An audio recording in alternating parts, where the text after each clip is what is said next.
best job I can. Right, the youngest, wearing my pin, Samantha. She's made pasta hundreds of times, and she is literally on it. There it is. 3 minutes to go. The one trick to all three of these pastas is that in the saucepan, you need to add some of the pasta boiling water into the pan, and the pasta needs to finish cooking in the saute pan. Because it releases starch, and the pasta and the sauce become one. And that's the goal. Yep. 60 seconds remaining. Let's go. Wait, Bowen is not sauteing the pasta in the sauce. Samantha's got a dish. Good girl. Serve food, let's go. Come on, guys. Come on, guys, let's go. Ashley's got a second plate down. 35 seconds to go. Sam's got 3 plates down. Well done. Shanika, come on. 10, 9, 8, 7, 6, 5, 4, 3, 2, 1, and stop. Hands in the air. I wasted so much time making sure that my dough was right that I barely got my dishes out in time. And this is my worst performance in this kitchen. Home cooks, I can't tell you how nice it is to smell home. And at least one of you is going home. Okay, Shanika, let's begin with the pappardelle capricciosa. Your pasta isn't terrible, but there's one piece of pasta. I know, not enough. Okay, moving on. So these are the mezzalune. Didn't we say burnt butter? Yeah. You didn't have time to burn the butter. No, I mean, I had the butter on, but I had it melting, and then I was running around doing other stuff and did not want to take my eye off it too much, so it's melted butter. How did you do with your filling? I think I did pretty good. The filling's not bad. It's just that it's not the dish. It's just raw butter. It tastes like popcorn in a movie theater.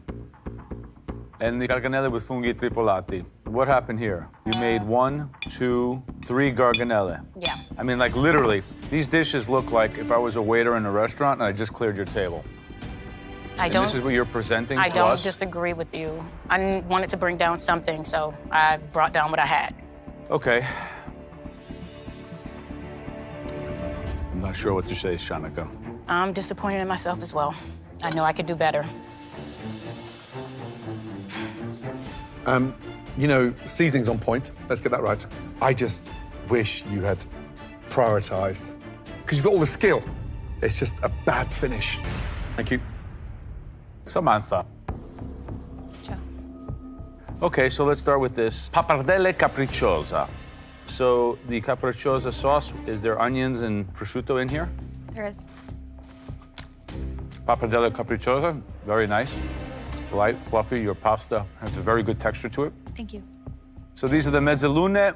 You happy with them? I am. I wish I hadn't put that sage leaf on top. Yeah, you have to fry it. Yeah. It's a little bit thin in the filling, but the pasta shape itself looks okay. Let's see what it tastes like. The brown butter is good. Taste of sage is right. Very delicate, very light. Moving on, this is the garganelle with funghi trifolati. How did you cook the mushrooms? Olive oil, sauteed, and then threw in some pasta water at the end. The taste of garlic, but not overpowering. You can taste the thyme. You can taste real earthy mushroom flavor. The garganelle rolled perfectly, sauced perfectly. This is kind of textbook. Thank you. It screams more sauce. And especially the pappardelle, because it's denser and longer, it really can take almost an over-saucing. Okay. But the actual pasta, the base, is delicious. Great job. Thank you. Nice. All right, Ashley. Let's start with this pappardelle capricciosa. This pappardelle capricciosa, the pasta itself is like a sheet of pasta you would make for lasagna, which is much thicker and much more rough. It's a completely different take on the dish. This is supposed to be mezzalune in brown butter sage sauce. Yes. But you decided to put mushrooms in it. It was a misstep. The filling portion and the actual dimension of these look about right. How did you saute your Swiss chard? I blanched them. I didn't saute them. How are you going to give it flavor? Swiss chard is supposed to be sauteed in garlic and olive oil. I didn't know to do that. I can't evaluate the sauce because there isn't here. And the filling is basically boiled Swiss chard with ricotta. Okay. Okay, moving on. This is the garganelle with funghi trifolati. How did you cook the mushrooms? I sauteed them in butter and thyme and some salt. The mushrooms are lightly sauteed, but they're still crunchy. Very, very good. The garganelle is actually a pretty good example. Not bad. The salt is right on all the pastas. I think the highlight of your three pastas is the capricciosa sauce. I think it's delicious. And I think for me, the star over here is just the mushrooms. I think because you were flustered, you messed up sauces. They're incomplete, and they're not talking to me like a pasta should. Thank you. Thank you, Joe. Okay, Bowen. Here we certainly have the most creative interpretation of pasta. Yeah. You took the prosciutto and fried it in like these lumps, which is a little bit strange. And this is your pasta? Yes. I never had pasta before, so I definitely gonna try it. You never had pasta before? No. You never ate pasta once? I never ate pasta. So you come here to Masterchef, to the biggest cooking competition in the world, from China, to win it, and you never, ever tried pasta before coming here? Unfortunately, not.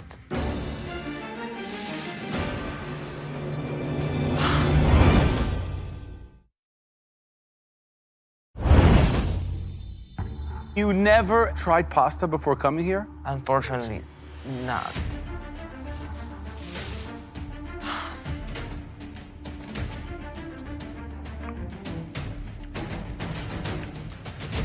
It's like eating a tissue. It just dissolves under your tongue. But I think the flavor is good. You think the flavor is good? Yes. It's disappointing. Okay, what is this stuff here? It's a brown butter with Chopped up sage? yes. You see, here you have the same problem. The pasta is so thin, it can't even hold the ravioli. It's just like disintegrating. What's inside? Swiss chard with the Ricotta? cheese. I sauteed the Swiss chard with salt and pepper. Oh, the filling is very good. The Swiss chard tastes nice. It tastes garlic, but again, your pasta, it doesn't hold the form. Those are dumplings. So these are garganelle, but they're completely flat.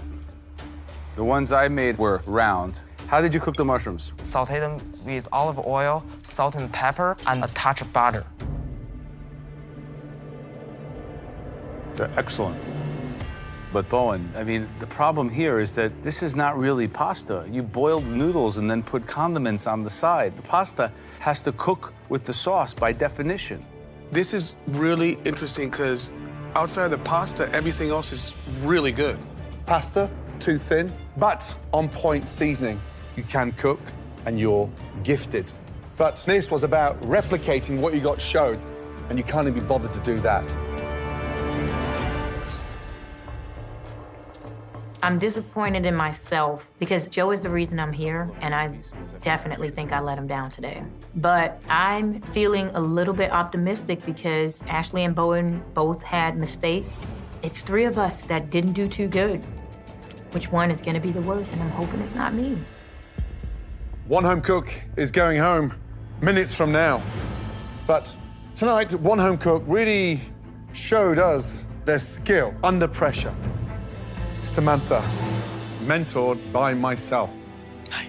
You cook pasta like an old Italian lady.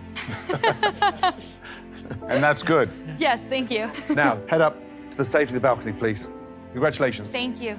Good job, Samantha. Good work. Well done. I'm elated right now. I came into this knowing that I had to cook for my life, and I did that, and then some. Come here, Nona. Thank you. There is another home cook that did just enough to be safe, but there were enough compelling elements on the plate to show us they deserve their place in this kitchen. And this home cook also has Gordon's pin on. Ashley, up to the balcony. That leaves Shanika and Bowen. One with Joe's pin and one with my pin. This is a really tough decision because you both had a bad night.